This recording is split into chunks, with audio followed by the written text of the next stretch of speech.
It's Black History Month at Gospel Tangents. I'm your host, Rick Bennett. This is our final conversation with Russell Stevenson, and we'll talk about the LDS Church in Africa. Did you know that Nigerians in the 1960s, and even in the 1950s, I learned, have asked for LDS missionaries to come teach about the gospel to them? It's pretty surprising that they did this without any LDS presence in Nigeria. Russell Stevenson will talk more about this in our next conversation. I hope you check it out. Before you do that, I just want to mention that we've got our Black History Month sale this month. So we've got Paul Reeve, Darren Smith on sale, as well as you can get Margaret Young's talk about Jane Manning James, an early Black Mormon pioneer, for just $3. We've also got our latest transcript with Locke Mackay and John Hamer that's on sale, so please check that out. Also, if you'd like a transcript of this book, please be a monthly subscriber, and I will send you a PDF as soon as it is released, probably this week or next for sure. So you can really help us out with that if you'll subscribe. Now back to our conversation. Before our conversation started, you did mention here, and I want to spend a little bit of time on that you're going to be spending some time in Nigeria. That's correct. So can you talk a little bit about that? Sure. For the past 4 years, through the support of the State Department as well as the support of Michigan State University, I have become conversant in the Igbo language. Now, Igbo is the major ethnic group in eastern Nigeria as well as in northern Cameroon. Now, the reason I became proficient in the Igbo language is the Latter-day Saint community in Nigeria is overwhelmingly Igbo. I mean, there are other ethnic groups. There are Hausa, there are Yoruba, there are people in Benin, and some very prominent members in Benin actually who have substantial civic authority. But most people are Igbo. Now, I am currently in a PhD program at Michigan State University. I'm working under Dr. Wando Achebe. She is the daughter of Chinua Achebe and is also a fantastic scholar of religion and gender in Nigeria in the 20th century. And she recruited me several years ago to write a dissertation on Mormonism in Nigeria. She had seen some of the records that were available at Brigham Young University as well as at the Church History Library and was very impressed by them. And she feels like they offer an excellent opportunity to talk not just about religion in Nigeria, but also post-colonialism within Nigeria. Like, what does it mean for there to be an American religion that takes hold, not through missionary efforts, but through indigenous reading of texts, of scriptures, without any kind of American institutional presence, in a Nigeria that has recently rid itself of official foreign influence, right? Nigeria was now independent by the time Mormonism had taken on. And yet here you have these people who are so actively trying to call themselves by this foreign religious name. So my dissertation is an effort to understand the origins, the impact, the meanings of those religious communities in Nigeria from the 1950s until the dedication of the Abba Temple in the 21st century. Oh, wow. So 2005. Can you? I know Greg Prince has talked a little bit about missionary work in Nigeria. Can you give kind of a brief thumbnail sketch of how that all started out? So, to very brief, throughout the 1950s, a number of church leaders are getting letters from various Nigerians in Cross River, in Igbo land, elsewhere, begging for missionaries, asking for some kind of missionary presence. The initial response by David O. McKay and others was some level of skepticism. Maybe they're just looking for an opportunity to make money. They're just looking for, white people to give them business. Maybe looking for a new source of patronage now that the British influence was beginning to recede, and by 1960, it was officially turned over to Nigerians. In 1960, David O. McKay, in the first presidency, they send Glenn Fisher, who had once been a mission president in South Africa, to see what's happening on the ground. Right? Are these potential converts legitimate? Do they in fact want to join the LDS Church, or are they just looking for some kind of business opportunity? And Glenn Fisher returned with a report that was gushing, right, saying these people they're the real deal, right? They crave Mormonism, they crave the LDS Church. And then the next year, the first presidency again sends a set of missionaries, this time Marvin Jones and Lamar Williams, to ask the same questions that Glenn Fisher had. Now, Marvin Jones, he was an interesting guy because he loved Pat Boone. He's from Bountiful, Utah. He was very milk toasty kind of a very milk toasty kind of person. And according to Lamar Williams' recollection, Marvin Jones, again, he wouldn't strike you as this all-American farm boy, but kind of a little bit scrawnier, right? Point is that Marvin Jones and Lamar Williams, they didn't really strike you as people who'd be terribly attuned to, the indigenous cultures and societies of Africa. And how would you expect them to be, right? I mean, that wasn't their experience by any stretch.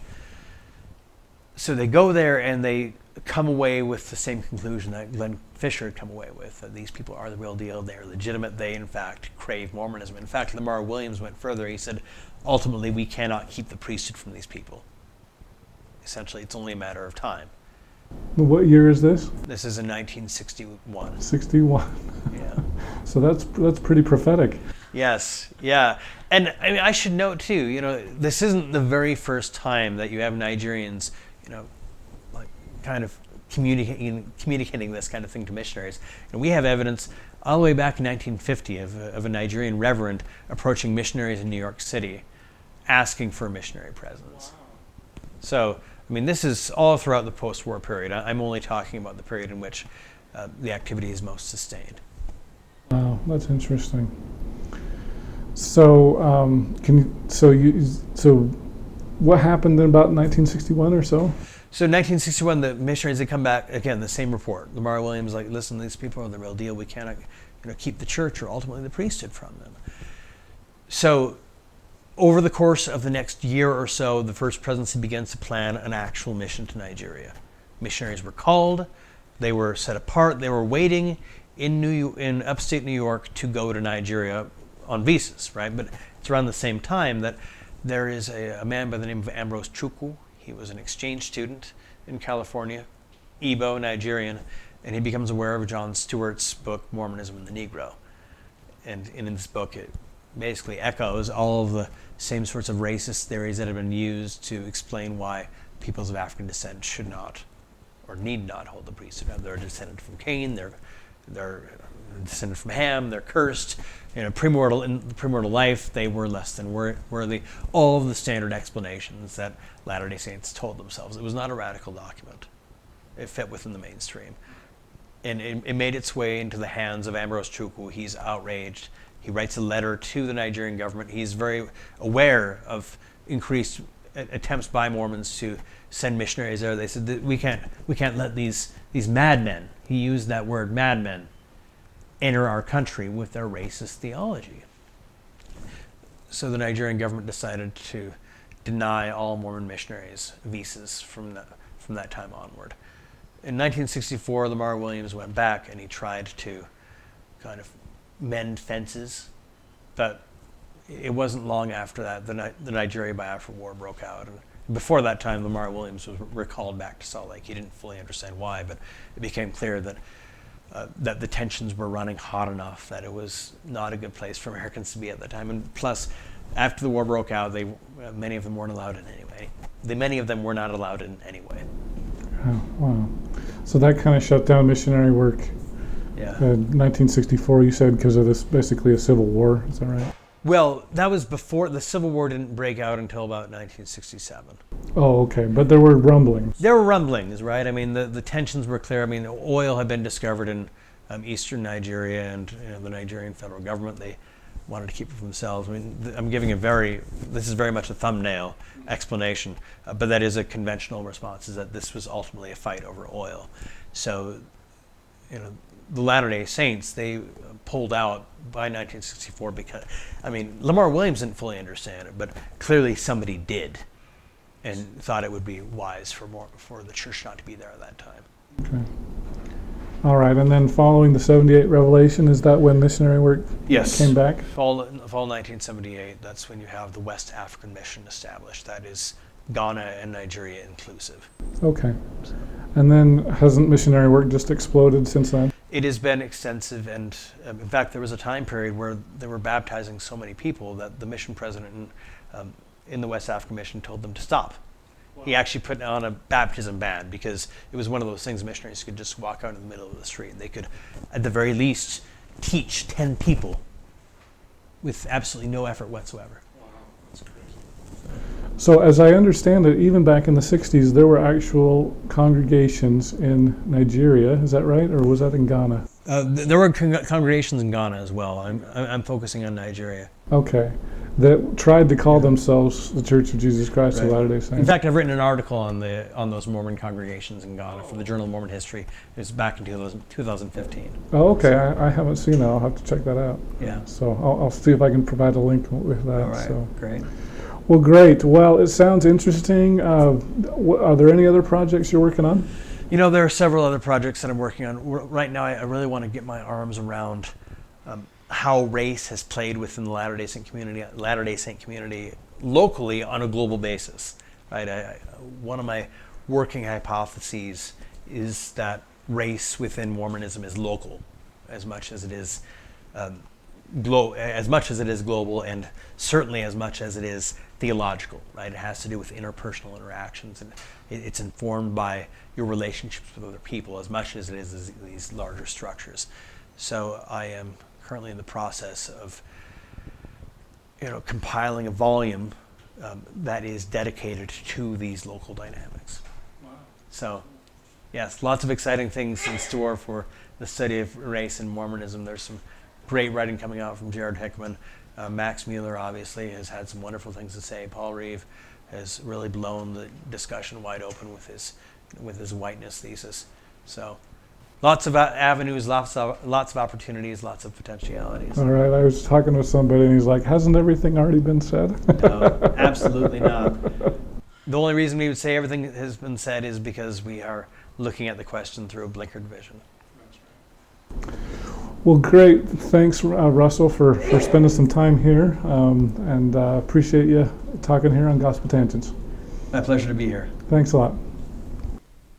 I hope you enjoyed our conversation with Russell Stevenson. I'd really like to thank Russell for spending so much time talking to us about Elijah Abel and the LDS Church in Africa. Thanks, Russell. It was a lot of fun.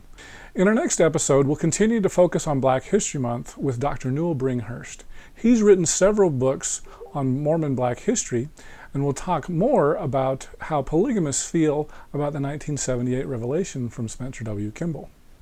The fundamentalist Mormons, they consider the 78 revelation as one more indication of the heresy or the wrong path taken by the mainline LDS Church, along with the fact they abandoned polygamy and that.